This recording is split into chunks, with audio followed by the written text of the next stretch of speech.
കൂടുതൽ വാർത്തകളും വീഡിയോകളും കാണാൻ ഈ ചാനൽ സബ്സ്ക്രൈബ് ചെയ്യുക. കൂടെ ബെൽ ബട്ടൺ അമർത്തുക. ഏഷ്യ ലൈവ് ടിവിയിലെ ഫെങ്ഷു പ്രോഗ്രാമിലേക്ക് ഏവർക്കും സ്വാഗതം.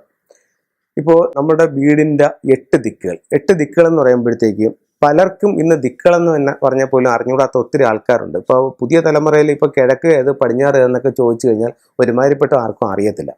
അപ്പോൾ നമുക്ക് ഒരു വീടെടുക്കുമ്പോൾ അല്ലെങ്കിൽ ദിക്കുകൾ എടുക്കാൻ കോമ്പസ് ഉപയോഗിക്കുമ്പോൾ നമുക്ക് 8 ദിക്കുകളാണ് സാധാരണയായിട്ട് കിട്ടുന്നത്.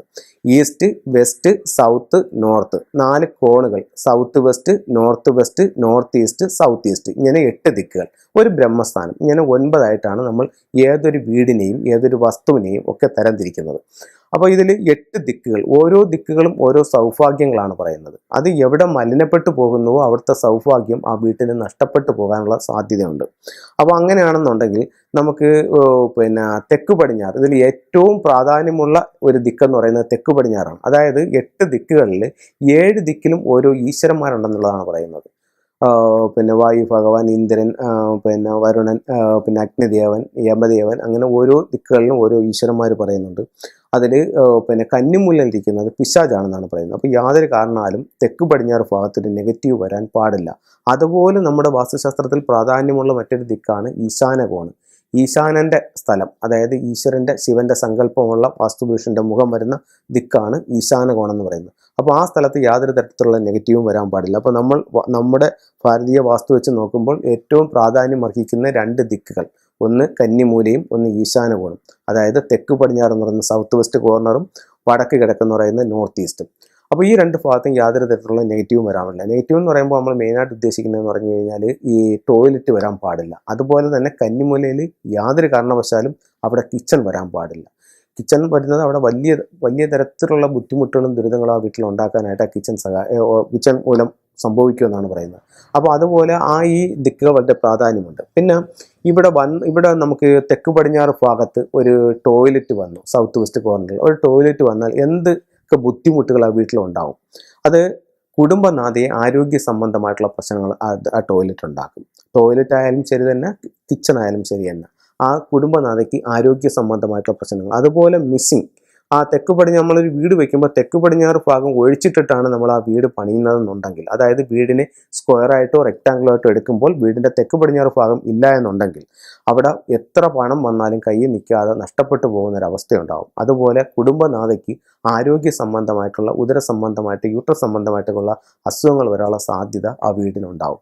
അതുപോലെ മറ്റൊരു കാര്യം എന്ന് പറഞ്ഞാൽ ഭാര്യയും ഭർത്താവും തങ്ങളിൽ അഭിപ്രായ വ്യത്യാസങ്ങൾ, വഴക്ക്, കലഹം ഒക്കെ ഉണ്ടാവാനുള്ള സാധ്യത ഉണ്ടാവും. അത് ആ വീട്ടിൽ ഉണ്ടാവുമെന്ന് മാത്രമല്ല, അവിടെ നിന്ന് വിവാഹം കഴിച്ചുകൊണ്ട് പോകുന്ന പെൺകുട്ടികൾക്കും അവരുടെ ലൈഫിൽ ഒരു 80-85% പേർക്കും അങ്ങനെ ഉണ്ടാവാനുള്ള സാധ്യതയും ഉണ്ട്. അപ്പോഴത്തെ ഒരുപാട് കേസുകൾ, ഇപ്പോൾ ഡൈവേഴ്സ് കേസുകളൊക്കെ ഭൂരിഭാഗം നമ്മൾ നോക്കുമ്പോഴത്തേക്ക് തെക്ക് പടിഞ്ഞാറ്, ഇപ്പം എല്ലാ കേസും വീടിൻ്റെ വാസ്തുദോഷം കൊണ്ട് വരുന്നു എന്നുള്ളതല്ല ഞാൻ പറയുന്നത്. വാസ്തുദോഷം കൊണ്ട് ഈ വിവാഹമോചനം ഒരുപാട് വരാനുള്ള സാധ്യതയുണ്ട്. അതിൻ്റെ പ്രധാന കാരണം തെക്ക് പടിഞ്ഞാറ് കന്നിമൂലയുടെ പ്രശ്നമായിരിക്കും അതിൻ്റെ പ്രധാന കാരണം.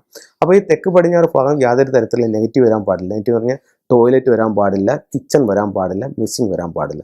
ഇത് വന്നു കഴിഞ്ഞാൽ കുടുംബനാഥയ്ക്ക് ആരോഗ്യ സംബന്ധമായിട്ടുള്ള പ്രശ്നങ്ങൾ, ഭാര്യയും ഭർത്താവും തമ്മിലുള്ള അഭിപ്രായ വ്യത്യാസങ്ങൾ, വിവാഹ സംബന്ധമായിട്ടുള്ള തടസ്സങ്ങൾ എന്നീ പ്രശ്നങ്ങൾ കന്നിമൂലയിൽ നിന്നിട്ടാണ് ഉണ്ടാവുന്നത്. അപ്പോൾ ഈ ദിക്ക് വളരെയധികം ശ്രദ്ധിക്കുക. ഈ ദിക്ക് നമ്മൾ വളരെയധികം ശ്രദ്ധിച്ച് ആ ദിക്കിൽ നല്ലൊരു ബെഡ്റൂമൊക്കെ ചെയ്തു പോവുകയാണെന്നുണ്ടെങ്കിൽ നമുക്ക് എല്ലാ സൗഭാഗ്യങ്ങളും അതുവഴി ഉണ്ടാകാനായിട്ട് സാധിക്കും. ഇനി മറ്റൊരു കാര്യം പറയാനുള്ളതെന്ന് പറഞ്ഞാൽ, ഇപ്പോൾ ഒരുപാട് ഞാനിപ്പോൾ ഇത്രയും വർഷത്തെ ഒരു എക്സ്പീരിയൻസ് വെച്ചിട്ടാണ് പറയുന്നത്. ഇപ്പോൾ നമ്മൾ ഒരു വീട്ടുകാർ വിളിച്ചിട്ട് പറയുന്നതാണെങ്കിൽ എൻ്റെ വീട്ടിൽ എനിക്കൊരു ഇതിനൊക്കെയുള്ള ആരോഗ്യ സംബന്ധമായിട്ട് പ്രശ്നമുണ്ടല്ലേ, ഞാനും ഭർത്താവുമായിട്ട് എപ്പോഴും പ്രശ്നങ്ങളാണ്. അപ്പോൾ നിങ്ങളുടെ വീടിൻ്റെ തെക്ക് പടിഞ്ഞാറ് ഭാഗത്ത് ടോയ്ലറ്റ് ഉണ്ടോ? ഇല്ല, തെക്ക് പടിഞ്ഞാറ് ഭാഗത്ത് ടോയ്ലറ്റ് ഇല്ല, തെക്ക് പടിഞ്ഞാറ് ഭാഗത്ത് ഒരു ബെഡ്റൂമുണ്ട് എന്നാണ് അവർ പറയുന്നത്. അപ്പോൾ അവർ 1-2 റെമഡികൾ പറഞ്ഞു കൊടുത്തു. ഒരു മാസം കഴിഞ്ഞിട്ട് അവർ വിളിച്ചിട്ട് പറയുന്നത് ക്യൂറായിട്ടില്ല, അങ്ങനെ തന്നെ നിൽക്കുകയാണെന്ന് പറയുകയാണ്. ഒന്ന് വന്ന് നോക്കുമെന്ന് ചോദിക്കും. അപ്പോൾ അവിടെ ചെന്ന് നോക്കുമ്പോൾ ആ വീടിൻ്റെ പ്ലാൻ എടുത്ത് അതിൻ്റെ കറക്റ്റ് 45 ഡിഗ്രി വെച്ച് 8 ദിക്കുകളും തിരിക്കുമ്പോൾ ഇവരുടെ അറ്റാച്ച്ഡ് ബാത്റൂം ഈ ബെഡ്റൂമായിട്ട് കണക്റ്റഡ് ആയിരിക്കും. അപ്പോൾ അതുകൊണ്ടാണ് അവരുടെ ലൈഫിൽ ആ പ്രശ്നം ഉണ്ടാകും. അപ്പോൾ അവർക്ക് നോർമൽ കേസിൽ നമുക്ക് നോക്കിക്കഴിഞ്ഞാൽ നമുക്കത് പറയാൻ പറ്റത്തില്ല. ഇപ്പം നമുക്കൊരു സാധാരണ ഒരാളിനെ വിളിച്ച് ചോദിച്ചിട്ട് ഇതാണെങ്കിൽ കന്നിമൂലയിൽ നിൽക്കുന്നുണ്ടോ എന്ന് ചോദിച്ചാൽ അവർക്കും അത് ഒരുപക്ഷെ അറിയാൻ പറ്റുന്നില്ല. കറക്റ്റ് അതിൻ്റെ ഫ്ലൈയിങ് സ്റ്റാർ എടുത്ത് അതിനെ കറക്റ്റ് 45 വീതം വീടിനെ കറക്റ്റ് ഡിവൈഡ് ചെയ്തെടുക്കുമ്പോൾ മാത്രമാണ് നമുക്കതിനകത്ത് കയറിയിട്ടുണ്ടോ ഇല്ല എന്നുള്ളത് അറിയാൻ പറ്റുന്നത്. അങ്ങനെ കയറിയിട്ടുണ്ടെന്നുണ്ടെങ്കിൽ ഇപ്പം നമുക്ക് എല്ലാ വീട്ടിലും അത് പൊളിച്ചു മാറ്റാനോ അല്ലെങ്കിൽ അത് മാറ്റി പണിയാനോ ഒന്നും പറ്റത്തില്ല. വീടിൻ്റെ മൊത്തത്തിലുള്ള ഘടനയ്ക്ക് തന്നെ വ്യത്യാസം വരും. അതല്ലെങ്കിൽ നല്ലൊരു എമൗണ്ട് നമുക്ക് അതിനകത്ത് ചിലവാകും. അപ്പോൾ ഇത്തരം സന്ദർഭങ്ങളിൽ ടോയ്ലറ്റൊക്കെ കയറിയിട്ടുണ്ടെങ്കിൽ നമുക്ക് ഫെങ്ഷുയുടെ ചെറിയ ചെറിയ ടൂൾസുകൾ ഉപയോഗിച്ചുകൊണ്ട് ആ പ്രശ്നത്തെ ലഘൂകരിക്കാനും സൗഭാഗ്യങ്ങൾ കൂടാനായിട്ട് മറ്റ് ടൂൾസുകൾ ഉപയോഗിച്ചുകൊണ്ട് കറക്റ്റ് ചെയ്യാനും നമുക്ക് സാധിക്കുന്നതാണ്. അപ്പോൾ കന്നിമൂലയിൽ ഇത്തരം പ്രശ്നങ്ങൾ എല്ലാവരും ഒന്ന് ശ്രദ്ധിക്കുക. അപ്പോൾ കന്നിമൂലയിൽ എന്തെങ്കിലും പ്രശ്നങ്ങളുണ്ടെങ്കിൽ ഞാൻ ഈ പറഞ്ഞ തരത്തിലുള്ള ബുദ്ധിമുട്ടുകളും ദുരിതങ്ങളും നിങ്ങളുടെ ജീവിതത്തിൽ വരാനുള്ള സാധ്യത വളരെ കൂടുതലാണ്. അതെല്ലാം ലഘൂകരിച്ചു പോയി നിങ്ങൾക്ക് എല്ലാ ഐശ്വര്യങ്ങളും ഉണ്ടാവട്ടെ, നല്ലൊരു കുടുംബജീവിതം ഉണ്ടാവട്ടെ എന്ന് പ്രാർത്ഥിച്ചുകൊണ്ട് നിർത്തുന്നു. നന്ദി, നമസ്കാരം.